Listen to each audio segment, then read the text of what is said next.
அனைவருக்கும் வணக்கம். இந்த வீடியோல ரொம்பவே ஆரோக்கியமான வேப்பம்பூ ரசம் எப்படி செய்யறதுன்னு பார்க்கலாம். வயிற்றுல பூச்சிகள் இருந்தாலோ, பிளட் குளுக்கோஸ் லெவல் அதிகமாயிட்டாலோ, அஜீரண கோளாறு இருந்தாலோ வேப்பம்பூ ரொம்பவே உதவி பண்ணும். இதை எடுத்துக்கிட்டா கொஞ்சம் கண்ட்ரோல்ல வச்சுக்கலாம். ஸோ இந்த ரெசிபி எப்படி பண்றதுன்னு பார்க்கலாம். இதை செய்யறதுக்கு முதல்ல 1 டீஸ்பூன் சீரகம், 1 டீஸ்பூன் மிளகை நல்லா இந்த மாதிரி இடிச்சுக்கலாம். ரசம் எப்பவுமே இந்த மாதிரி இடிச்சு பண்ணும்போது சுவை இன்னும் கூடுதலா இருக்கும். மிக்சியில அரைக்கிறதுனா நீங்க மிக்சிலையும் அரைச்சிக்கலாம்.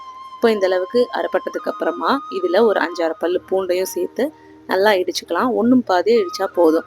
நீங்கள் நைஸாக வேணும்னா நீங்கள் மிக்சியில் சேர்த்து அரைச்சிக்கலாம். இது அப்படியே இருக்கட்டும். இந்த அளவுக்கு இருக்கணும்.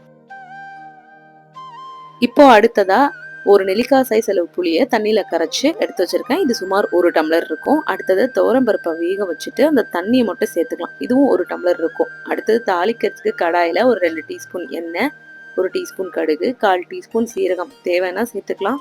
அடுத்ததாக கொஞ்சமாக பெருங்காயத்தூளும் சேர்த்து இதில் நம்ம இடித்த பொருட்களை முதல்ல சேர்த்துட்டு இது கூடவே ஒரு சின்ன சைஸ் தக்காளியும் சேர்த்துக்கலாம்.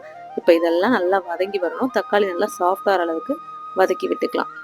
தக்காளி நல்லா சாஃப்டாக வதங்கினதுக்கு அப்புறமா 1 டீஸ்பூன் உப்பு சேர்த்துக்கேன். நீங்கள் தேவையான அளவு உப்பு சேர்த்துக்கலாம். இது கூடவே 1 வரமிளகா மட்டும் சேர்த்துக்கேன். காரம் கம்மியாக இருக்கணுன்றதுக்காக.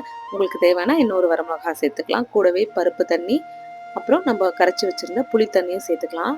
இப்போ இதை நல்லா கலந்துட்டு உப்பு காரம் செக் பண்ணிக்கோங்க. அடுத்ததாக ரசத்துக்கு தேவையான அளவு தண்ணி இன்னும் கொஞ்சம் சேர்த்துக்கலாம். இன்னும் கொஞ்சம் சேர்த்தா நல்லாயிருக்கும். அதனால் இன்னும் ஒரு டம்ளர் அளவு தண்ணி சேர்த்துருக்கேன்.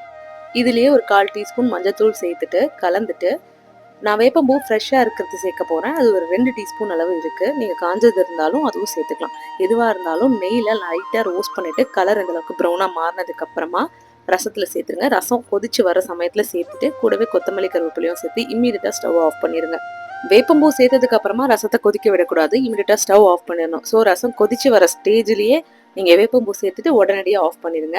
அவ்வளோதான், ரொம்ப டேஸ்டியான வேப்பம்பூ ரசம் ரெடி.